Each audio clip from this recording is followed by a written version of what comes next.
सब भारी तुम्हारे हाथों में।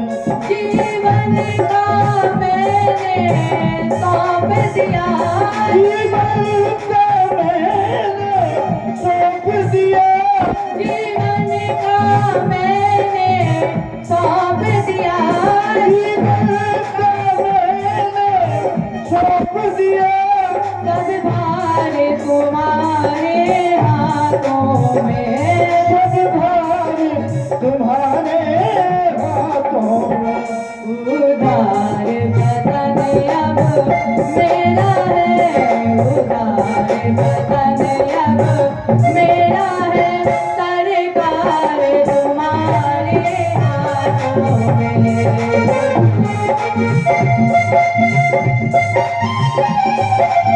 जय हो।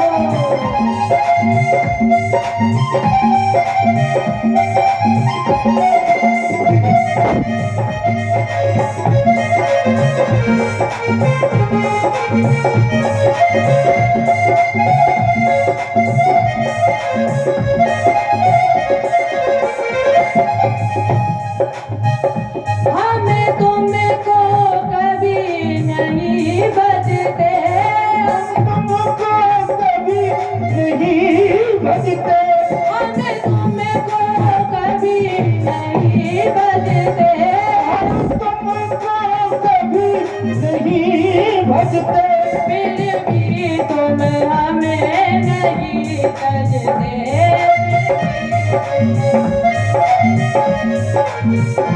कन्हैया, मेरे पास इतना समय नहीं है कि हम आपका बैठकर भजन करें, क्योंकि इस संसार में अनेकों कार्य होते हैं और इस संसार में आपने हमें ऐसा बांध दिया है कि हमें आपके लिए समय नहीं मिल पाता है। फिर भी कन्हैया आप क्या करते हो? हमें तुमको कभी नहीं बजते, तुमको कभी नहीं भजते, फिर भी तुम हमें नहीं तजते।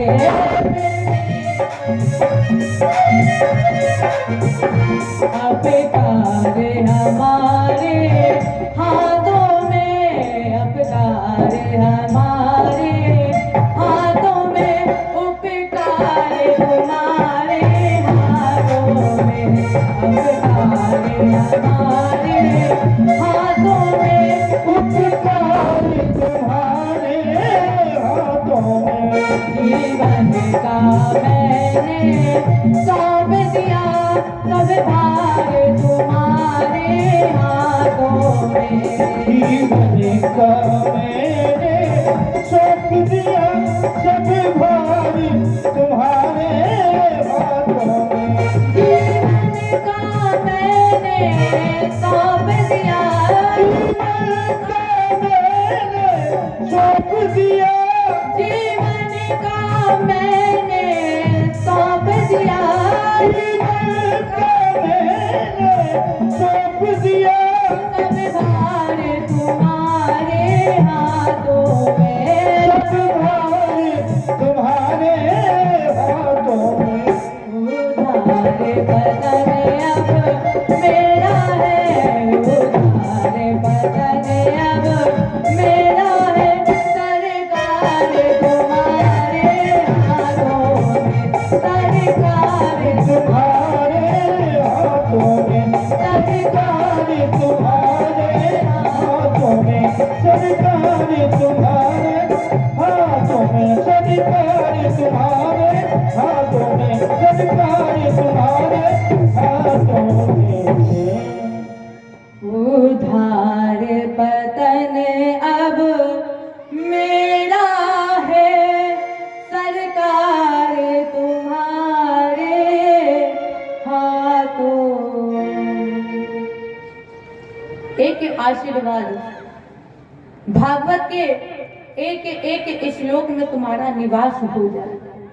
इतना ही नहीं, आज के बाद जहाँ कहीं भी भागवत का आयोजन हो, भक्ति ज्ञान वैराग्य तुम्हारा दर्शन हो जाए। तुम जो भी इस कथा को सुन ले, उसे अपने आप ही ज्ञान की प्राप्ति हो जाए और ज्ञान की प्राप्ति होने के बाद वैराग्य के द्वारा परमात्मा को प्राप्त करने में सामर्थ्यवान हो जाए। इस कथा को सुनने के लिए स्वयं सुखदेव जी भी आए। अब चर्चा ये उठी कि इस कथा को सुनने का अधिकारी कौन है, क्योंकि हर कोई इस कथा को नहीं सुन सकता है। अच्छा आप बताओ, क्या आई सेक्टर में इतने ही लोग हैं? पहले जब कथा होती थी देखो कितनी भीड़ होती थी। कथा वही सुन सकते हैं जिन्हें सुनने का अभ्यास हो, जो सुनते रहते हैं। सुनने का अधिकारी कौन है? इससे पहले ये जानिए कि भक्ति है क्या। क्या है भक्ति? भक्ति है हृदय, और जब हृदय में भक्ति नाचती है तब हमें चैतन्यता मिलती है, और जब चैतन्यता मिलती है तब हमें मिलते हैं सत्संग, और जब हमें सत्संग मिलता है तो फिर हमें उस सत्संग से मिलते हैं संत। आप देखो, सत्संग से पैदा होता है ज्ञान, और अभी आपको थोड़ी देर पहले बताया था कि भक्ति के दो पुत्र हैं, ज्ञान और वैराग्य।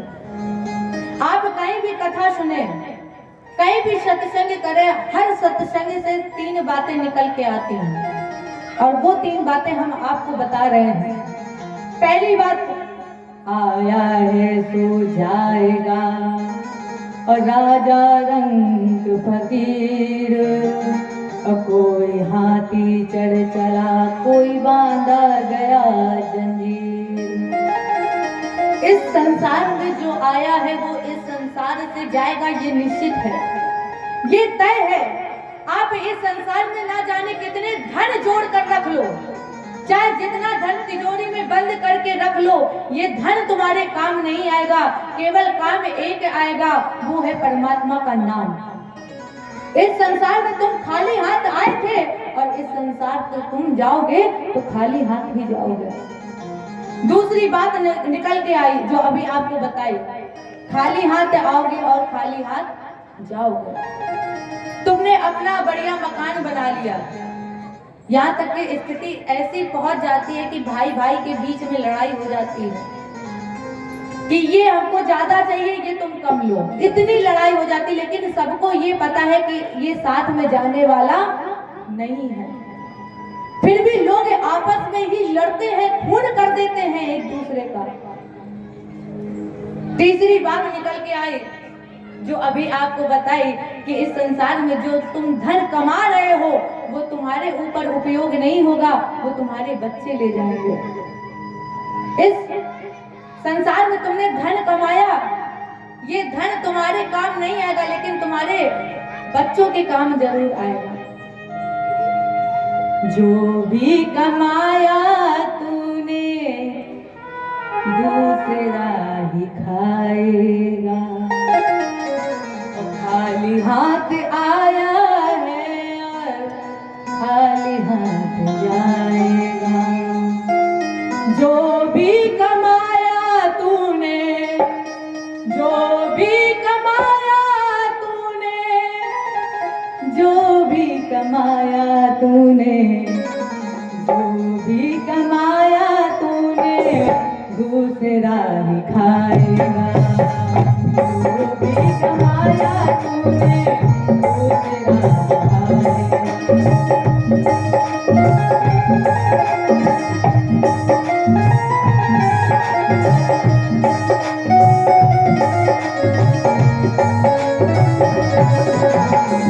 खाली हाथ आया है और खाली हाथ जाएगा। खाली हाथ आया है, खाली हाथ जाएगा। क्या तू लेके आया है और क्या तू लेके जाएगा। जय हो।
तूने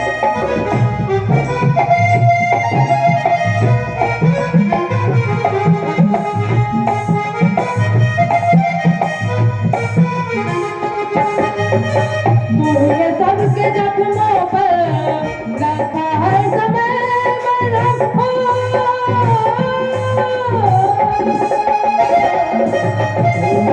तूने सबके जख्मों पर रखा हर समय मरहम। तूने सबके जख्मों पर रखा हर समय मरहम। तूने सबके जख्मों पर रखा है समय मरहम, रखा है समय मरहम, रखा है समय मरहम। बाद मरने के तुझको, बाद मरने के तुझको कोई रख न पाएगा। बाद मरने के तुझको कोई रख न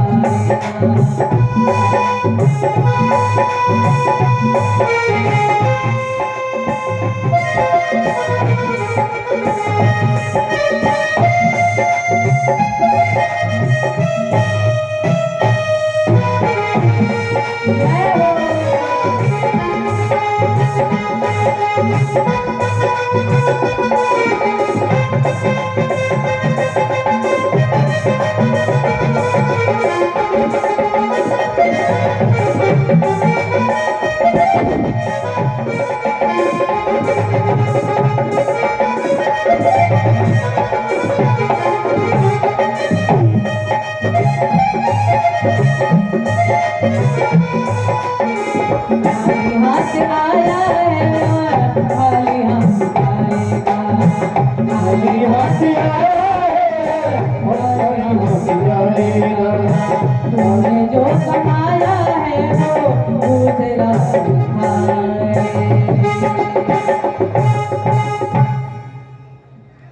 खाली हाथ आया है खाली हाथ जाएगा।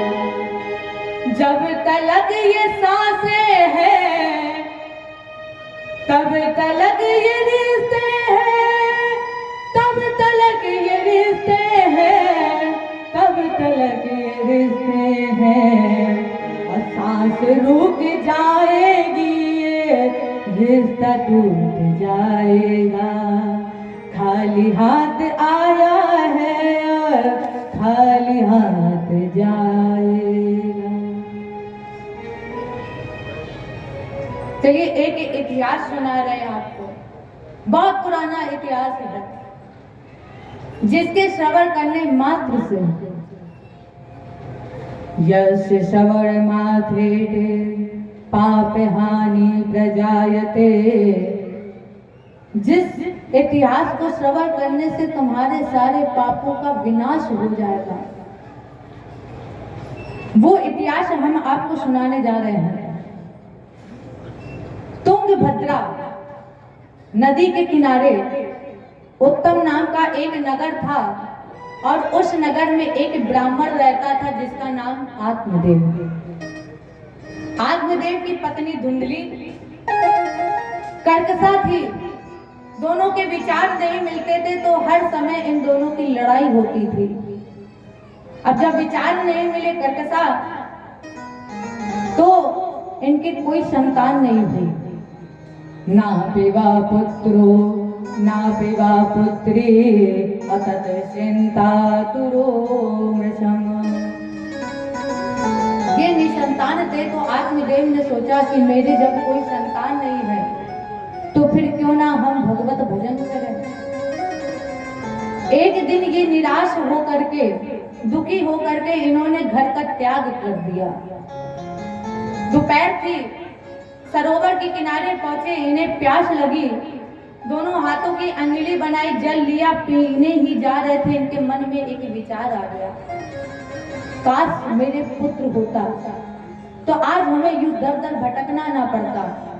जैसे ही इनके मन में ये विचार आया कि मेरे पुत्र होता, वहां पर एक सन्यासी जी आ गए। सन्यासी जी ने पूछा, बेटा ये बता पुत्र लेकर तुम करोगे क्या, क्या करोगे तुम पुत्र लेकर। आत्मदेव ने कहा, बाबा आप क्या जानो पुत्र क्या होता है। सन्यासी हो, आपको क्या पता पुत्र क्या होता है। सन्यासी जी ने कहा देखो बेटा, हमें ये नहीं पता पुत्र क्या होता है, लेकिन ये बताओ तुम पुत्र लेकर करोगे क्या। आत्मदेव ने कहा बाबा जी मुझे इस बात का दुख नहीं है कि मेरे कोई संतान नहीं है। फिर दुख किस बात का है। महाराज जी मेरे ना जाने कौन से पापों का उदय हुआ है। फिर महात्मा जी ने पूछा ये बताओ बेटा पुत्र लेकर क्या करोगे। आत्मदेव ने कहा कि वो मेरा नाम बढ़ाएगा, मेरा नाम रोशन करेगा। सन्यासी जी ने कहा बेटा ये बताओ जिनके पुत्र हैं क्या उनके पिता उनसे खुश हैं। अच्छा आप लोगों से एक प्रश्न है, आप लोग बताइएगा, जोर से बताइएगा, क्या महात्मा गांधी का नाम उनके बच्चों ने बढ़ाया? क्या भगत सिंह का नाम उनके बच्चों ने बढ़ाया? महात्मा गांधी तो खुद ही अपना नाम बढ़ाए हैं। जब आप दूसरों से उम्मीद करते हो कि मेरा बच्चा मेरा नाम बढ़ाएगा, अब ये बताओ कि तुमने कितना अपने पिता का नाम बढ़ा लिया जो तुम अपने बच्चों से उम्मीद करते हो। बाबा ने बोला आपको पता है जब मेरे पुत्र होगा तो पता है वो क्या करेगा। आजकल के बाबा देखो कितने खुश हो जाते जहां नाती आता है, नाती कहेगा बाबा घोड़ा बनो, बाबा घोड़ा बन जाएंगे। नाती घोड़े के ऊपर बैठेगा, दाढ़ी खींचता जाएगा, लेकिन बाबा इतने कुछ आहा मेरा नाती है, मेरी दाढ़ी खींच रहा है। और आजकल बाबा एक और बढ़िया गीत गाते हैं, तुझे सूरज कहूँ या चंदा, तुझे दीप कहूँ या तारा, और मेरा नाम करेगा रोशन जग में मेरा राज दुलारा। बड़े खुश होते हैं। आत्मदेव ने कहा वो मेरा नाम बढ़ाएगा। सन्यासी ने कहा तुम एक जन्म की बात छोड़ो, 7 जन्म तक तुम्हारी कोई संतान नहीं होगी, कोई संतान नहीं होगी 7 जन्म तक। आत्मदेव ने हाथ जोड़े और कहा सन्यासी जी आप तो महात्मा हो, आप महाराज हो, आप चाहो तो सब कुछ कर सकते हो, इसलिए महाराज जी मेरा कल्याण करिए। सन्यासी जी ने आत्मदेव को फल दिया और कहा बेटा ये फल जाकर के अपनी पत्नी को खिला देना।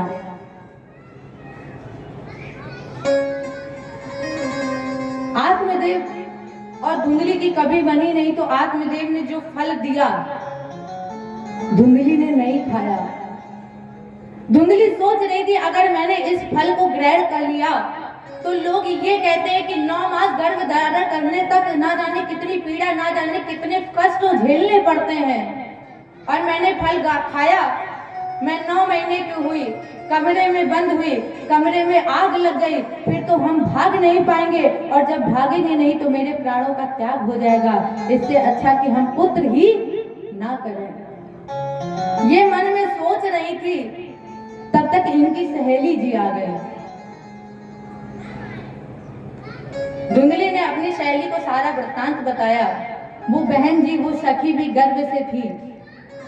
उन सखी ने कहा देवी ऐसा करना, ये फल मुझे दे दो और मैं फल ये गाय को खिला दूं, और जब मेरे बेटा होगा तो वो मैं अपना बेटा तुम्हें दे दूंगा।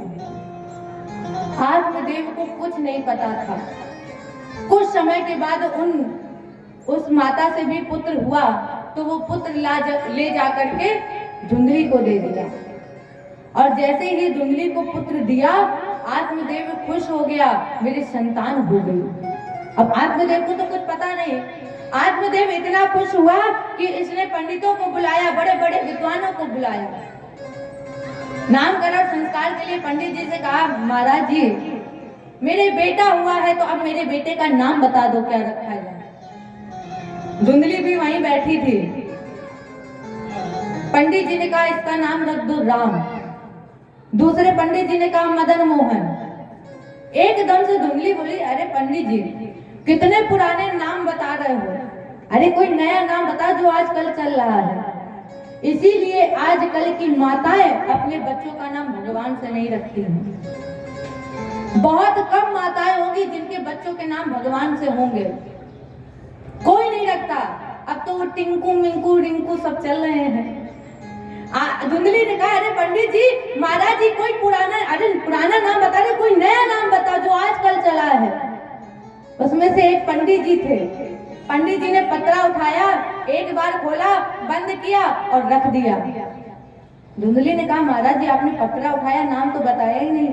पंडित जी ने कहा, रुक जाओ, अभी बता रहे हैं।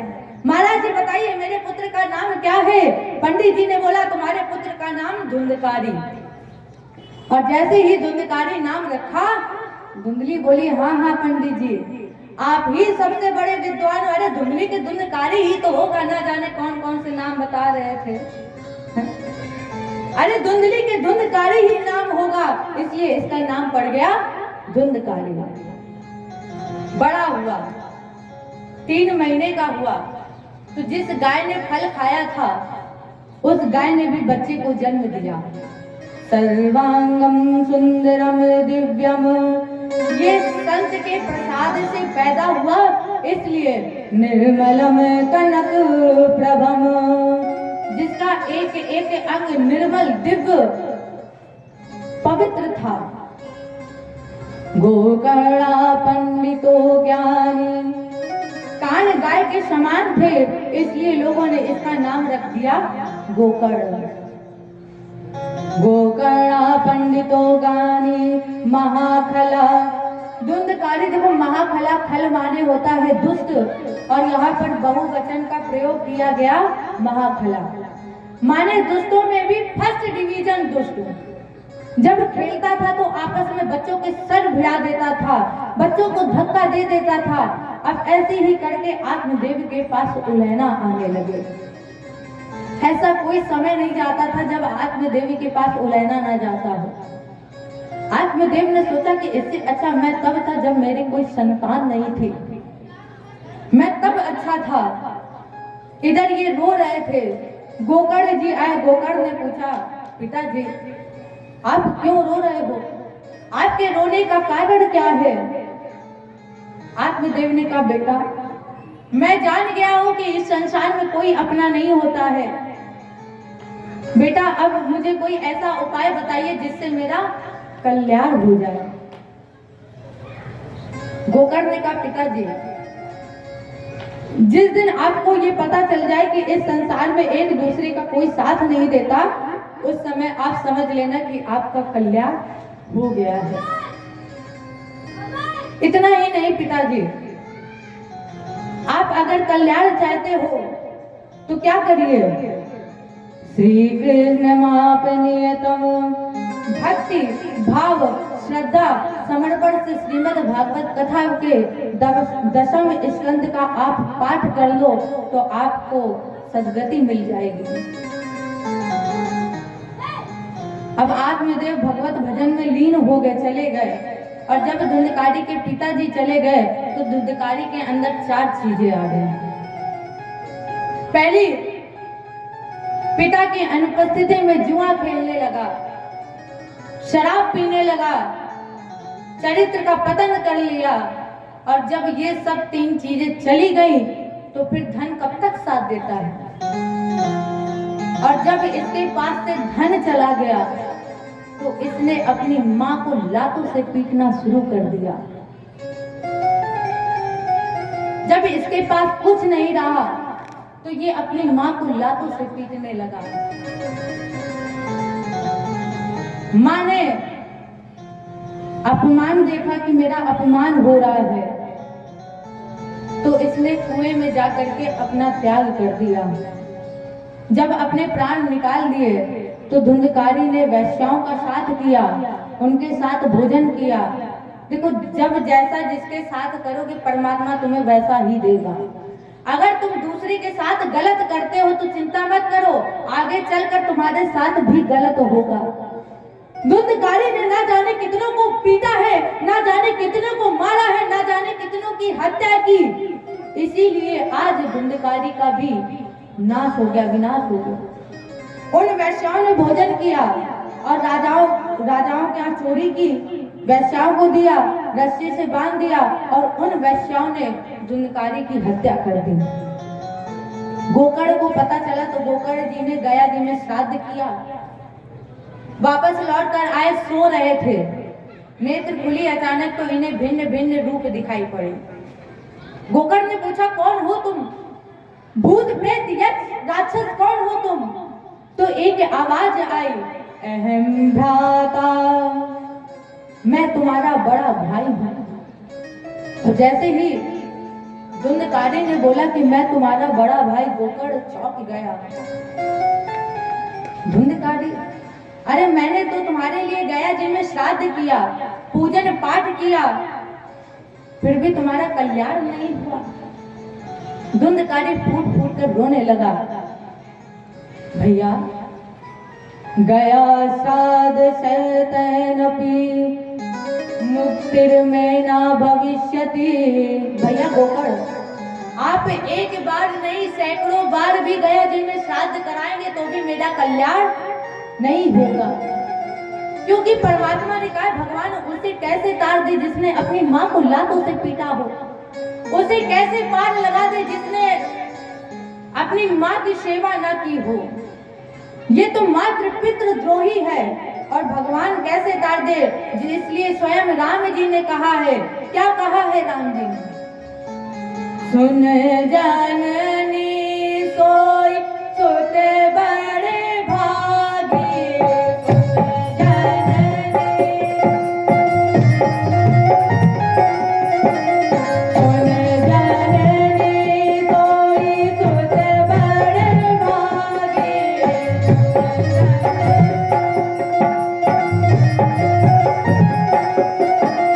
सुन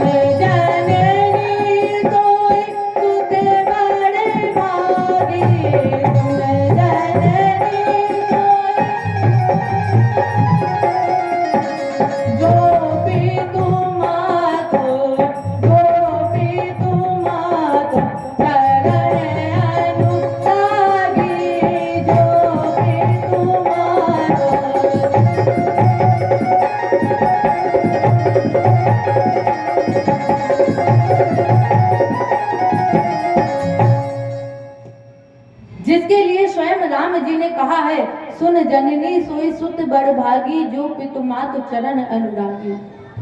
उसे कैसे पार लगा दे जो बेटा अपनी माँ को लातों से पीटता है। अब गोकर्ण ने सोचा कि इनका कल्याण तो करना ही है। गोकर्ण ने दूसरे दिन भगवान भास्कर का रथ रोक दिया, और जब भगवान भास्कर का रथ रोका तो सूर्य भगवान प्रकट हुए। गोकर्ण ने सारा वृत्तांत बताया। गोकर्ण ने कहा, भगवान प्रभु मुझे अपने भाई का उद्धार करना है। सूर्य भगवान ने कहा, इदं श्रीमद्भागवतान् मुक्तिम सप्ताहं वाचनम कुरु। सूर्य भगवान ने कहा, गोकर्ण अपने भाई का उद्धार चाहते हो, अगर कल्याण चाहते हो तो श्रीमद् भागवत की कथा सुनाओ, इससे सद्गति मिलेगी और उसका कल्याण भी होगा, उद्धार भी होगा। भगवान जी के नाम में अगर अग्नि की तरह दहकता भी है तो भगवान जी के नाम में चंदन की तरह शीतलता भी है। सूर्य भगवान ने कहा, अगर कल्याण चाहते हो तो भागवत जी की कथा सुनाओ। गोकर्ण स्वयं वक्ता बने और एक ब्राह्मण को श्रोता बनाया। एक सुंदर पंडाल का निर्माण हुआ, जिस तरह आज हुआ है। धुंधकारी उसी पंडाल में भटक रहा था तो एक 7 गांठ का बांस दिखा। धुंधकारी उसी बांस के अंदर बैठ गया जाकर। पहले दिन कथा समाप्त हुई तो पहली गांठ फटी, दूसरे दिन कथा समाप्त हुई, दूसरी गांठ फटी, तीसरे दिन कथा समाप्त हुई, तीसरी गांठ फटी। ऐसे ही एक एक दिन करके जब कथा समाप्त होती गई तो एक एक गांठें फटती गई। जैसे ही 7वें दिन कथा समाप्त हुई और गांठ हटी तो धुंधकारी का शरीर परिवर्तित हो गया, देव रूप में प्रकट हो गया। और जब धुंधकारी देव रूप में प्रकट हो गया तो भगवान के पार्षद विमान लेकर आए। धुंधकारी उस विमान पर बैठा, चलने ही लगा था गोकर्ण ने पार्षदों से कहा एक बात बताओ। पार्षदों ने कहा कौन सी बात पूछिए। गोकर्ण ने कहा क्या परमात्मा भी पक्षपात करता है? पार्षदों ने कहा क्यों? परमात्मा कभी पक्षपात नहीं करता है। गोकर्ण ने कहा अगर परमात्मा पक्षपात नहीं करता है तो फिर भगवान ने विमान एक क्यों भेजा? क्यों भेजा है? यह कथा सबने सुनी है, तो फिर विमान एक क्यों भेजा? ये पक्षपात नहीं तो फिर क्या है? भगवान के पार्षदों ने कहा बेटा तुम सही कह रहे हो, यहाँ बहुत लोग बैठे हैं, लेकिन एक बात बताओ बेटा, क्या सबका मन एक जगह लगता है? क्या सबके विचार एक जैसे होते हैं? और जब सबके विचार एक जैसे नहीं होते, एक जैसे मन नहीं होते हैं, तो फिर यहाँ चाहे जितने लोग बैठे रहे, जिन्होंने सच्चे मन से भगवत कथा सुनी है उन्हीं के लिए ही विमान आएगा। धुंधकारी चला गया। देखो विमान का मतलब क्या है? अभी आपको बताया कि भगवान के पार्षद ने विमान भेजा, धुंधकारी विमान पर बैठ गया, उड़ कर चला गया। लेकिन विमान का मतलब क्या है? विमान वो विमान नहीं जो आकाश में उड़ता है, हवाई जहाज, एरोप्लेन, वो विमान नहीं। विमान का मतलब है जिसके जीवन का उतर गया अभिमान, और जिसके जीवन का उतर गया अभिमान समझ लो उसे मिल गया विमान। फिर कोई नहीं रोक सकता है विमान को मिलने से। फिर गोकर्ण ने दूसरा दिन जहां हुआ, अब जब धुंधकारी को भगवान का रथ मिल गया, पार्षद मिल गया, विमान मिल गया, तो धन्या भगवती वार्ता प्रेत पीड़ा विनाशो। धन्य है वो श्रीमद् भागवत की अमर कथा जो पीड़ा को दूर करती है, जो पीड़ा का विनाश करती है। और ये भगवान के धाम चला गया। दूसरे दिन फिर कथा का आयोजन हुआ, और अब की बार जब कथा समाप्त हुई तो वहां एक विमान नहीं था। वहां पर जितने भी श्रोता कथा सुन रहे थे, भगवान ने सबके लिए विमान भेजा है। लेकिन यहाँ एक अंतर है, जिन्होंने कथा सुनी, जो श्रोता बनकर कथा सुन रहे थे, उनके लिए भगवान ने विमान भेजा है। लेकिन जो वहां पर कथा कह रहे थे, जो वक्ता थे, आज भगवान उस वक्ता को लेने के लिए स्वयं पहुंचे हैं। अगर आप सच्चे मन से कथा सुनोगे तो वो मिलेगा, वो अवश्य मिलेगा, लेकिन आप सच्चे मन से पुकारिए। और जब विमान लेकर आए भगवान, गोकर्ण को विमान पर बैठाला। आज गोकर्ण और भगवान एक साथ जा रहे हैं, और जितने भी श्रोता हैं पीछे पीछे आ रहे हैं। जय बोलिए कृष्ण भगवान। आधे लोग लग रहा सो गए हैं। जय बोलिए कृष्ण भगवान की। अब जरा विचार करिए,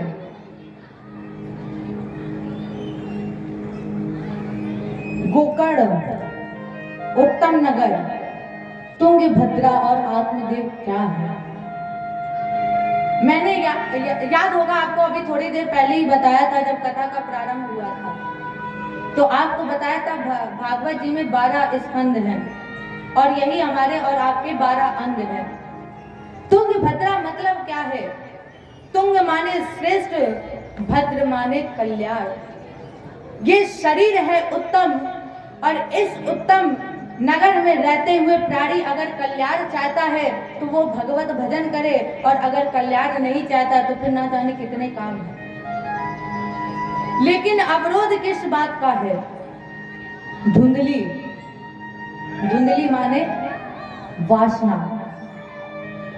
उस समय अगर आपने अपनाया गोकर्ण, उस समय अगर आपने भागवत जी की कथा सुनी अपने कानों से, तो आपकी जो मन में वासना है वो भूख में मिट जाएगी।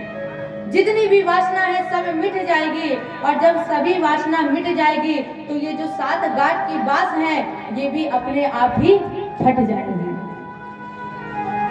और ये बात ना मानो तो एक 7 गांठ का बांस और है। कौन सा? स्त्री आसक्ति, पुत्र आसक्ति, धन आसक्ति, ग्रह आसक्ति। ये जो आसक्तियां हैं ये भी 7 गांठ का बांस है, और एक और 7 गांठ का बास है। कौन सा? काम, क्रोध, लोभ, मोह, मद, मत्सर, अभिमान, अहंकार, ये जितने भी हैं ये सब भी 7 गांठ का बास है। जो माया मोह के बंधन से मुक्त हो गया उसे परमात्मा मिल जाएगा। फिर उसे दर दर भटकने की जरूरत नहीं पड़ेगी, फिर मंदिरों में सर झुकाने की जरूरत नहीं पड़ेगी। जो जन्म और मृत्यु के बंधन से मुक्त हो जाएगा वो परमात्मा को प्राप्त कर लेगा। वेद व्यास जी कह रहे हैं शिखरली श्लोक में, असारे संसारे विषय विष संगा कुल धिया